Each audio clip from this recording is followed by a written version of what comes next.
ابھی منبر پر آنے کے بعد اطلاع ملی کہ ہماری جماعت کے عالم دین حضرت مولانا شہریار صاحب وہ اچانک بیمار ہوئے ہیں اور آئی سی یو میں ہے. اللہ تعالیٰ انہیں شفا دے. آمین. اور جتنے اہل ایمان بیمار ہے اللہ تعالیٰ سب کو شفائے کاملہ و عاجلہ عطا فرمائے. آمین. اللہ میں حضور غوثیت مآب رضی اللہ تعالیٰ کی بارگاہ میں کچھ معروضات عرض کروں. ایک بار درود شریف پڑھیں. اللہم صلی علی سیدنا و حبیبنا مولانا محمد مبارک وسلم صلو علیہ صلاة و سلام صلی اللہ علیکہ. علی النبی المی والی و اصحابی و بارک وسلم صلاة و سلام علیکہ یا سیدی یا جد الحسن والحسین. یہ سرکار غوث پاک کا عنوان اہل سنت و جماعت کی محافلوں میں ایسا ہے کہ سنیوں کا بچہ بچہ جانتا ہے. بے شک. آپ غوث پاک کی جس کرامت کو پڑھیے سنی اس کو پہلے سے سن چکا ہوگا. جی. اتنا غوث پاک پر بیان ہوا کہ ولیوں کی کائنات میں اتنا کسی پر بیان نہیں ہوا. بے شک. غوث پاک پر اتنا لکھا گیا کہ ولیوں کی کائنات میں ان سے زیادہ کسی پہ نہیں لکھا گیا.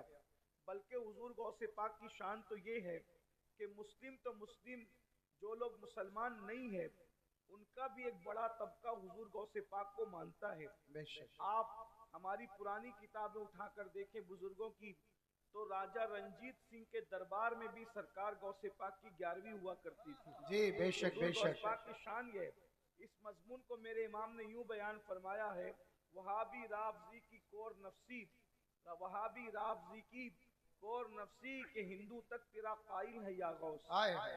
کیا کہ ہندو تک تیرا قائل ہے یا غوث. تو بہرحال ہمارے یہاں ہمارے مرشد کو اللہ رب العزت نے بڑی مقبولیت عطا فرمائی ہے اور ان کی محبت لوگوں کے دل میں اپنے تو اپنے ہیں بیگانوں کے دل میں بھی عطا فرمائی ہے. تھوڑی دیر کے لیے میں آپ کی خدمت میں حاضر ہوں اور حضور غوث پاک کی بہت ساری کوئی شان بیان کرنے کی بجائے صرف ایک ہی بات پر ہم گفتگو کر کے اپنی گفتگو کو مکمل کریں گے. کہتے ہیں کہ خطابت کا جو فن ہے یہ بہت بڑی چیز ہے. اللہ تبارک و تعالیٰ نے جس کو خطیب بنایا، جس کو زبان دی، اس کو بڑی نعمت عطا فرمائی.